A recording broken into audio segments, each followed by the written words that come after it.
कैसे दिख रहा मूवी? भैया भैया भैया भैया भैया वाह क्या फिल्म है भैया, ऐसी फिल्म भैया भैया कल की शाहरुख खान की फिल्म का नाम डंकी, अब भी प्रसाद आईमैक्स में देखा भैया कल की, सुपर है भैया, ऐसा फिल्म भैया भैया भैया भैया क्या क्या हीरो ने को लिया भैया, क्या क्या कैरेक्टर को लिया भैया, आरजीवी को लिया, राजामौली को लिया, क्या बोलते हैं विजय देवरकोंडा को लिया, ऐसे ऐसे बड़े बड़े हीरोओं को लिया भैया, ऐसा सुपर कैरेक्टर लिया भैया, ब्रह्मानंदम की एक्टिंग, वो कॉमेडी टाइमिंग सुपर है भैया। हमारा फ्रेंड का नाम खाजो, ये फिल्म के बाद प्रभास तेलुगु इंडस्ट्री का राजू भैया, सुपर है भैया, ऐसा फिल्म अब मेंटल कोमा होगा भैया, देखते कि चक्कर आके ऐसा गिर जाना दिल बोला भैया, एक सीन में देखते रहो तो मेंटल कोमा हो जा रहा भैया, ऐसा फिल्म भैया, ऐसी फिल्म के वास्ते इतने दिन से इंतजार करा, बॉलीवुड में नहीं आती, टॉलीवुड में नहीं आती, हॉलीवुड वाले भी नहीं निकलते, ऐसा है भैया। आप मुसलमान है ना, तेलुगु समझ में नहीं आता होंगे शायद, आपको कैसे समझ? तेलुगु हिंदी तमिल कन्नड़ 4 लैंग्वेज बात करता हूँ।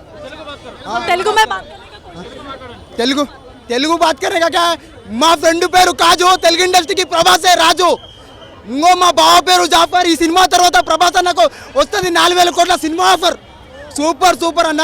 కొంతమంది అంటారు ఆన్లైన్లో జరుగుతుంది ఫ్రాడ్, కల్కి సినిమా పెద్ద రాడ్ అంటారు, వాడు ఎవరైనా కనిపిస్తే మంది పగులుతుంది ప్యాడ్, మామూలుగా లేదు సినిమా, మెంటల్ ఉంది బ్రో, ఏమన్నా ఉందా సినిమా, ఏమన్నా ఎలివేషన్సా, ఆ బ్రహ్మానందం కామెడీ చూసుకో, ఎలివేషన్ చూసుకో, ఆ విఎఫ్ఎక్స్ చూసుకో, ఆ మ్యూజిక్ చూసుకో, ప్రతిదీ కోమా ఉంది, మెంటల్ ఉంది సినిమా. ఎక్కడైనా బోరింగ్ అనిపించే సమస్య లేదు, ఫస్ట్ 5 మినిట్స్ ఉండదు, తర్వాత 30 నిమిషాల తర్వాత ప్రభాస్ అనే ఎంట్రీ ఉంటుంది, 3 సంవత్సరాలు గుర్తుండిపోయేలా ఉంటుంది entry.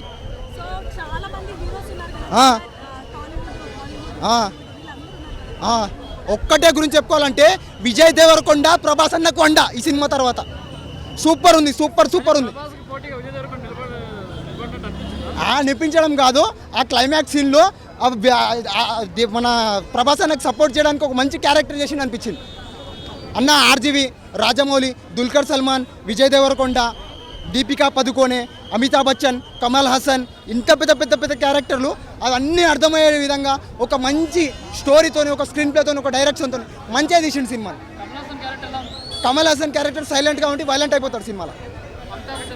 Amitabh Bachchan fight scene super ఉంటుంది, ఫైట్ సీన్ మస్తు ఉంటుంది. ఆ క్లైమాక్స్ అయితే వేరే లెవెల్గా ఉంటుంది, ఆ క్లైమాక్స్ని ఎవరు ఊహించని విధంగా తీసిండు. స్టార్టింగ్ కొంచెం బోర్ అనిపించిన ఒక 30 మినిట్స్ ప్రభాస్ వచ్చే వరకు, ప్రభాస్ వచ్చినాక వేరే లెవెల్ ఉంటుంది. థ్యాంక్ యూ అన్న, సూపర్ ఉంది అన్న సినిమా, బ్లాక్ బస్టర్ హిట్, 2000 కోట్లు పక్కా. Thank you.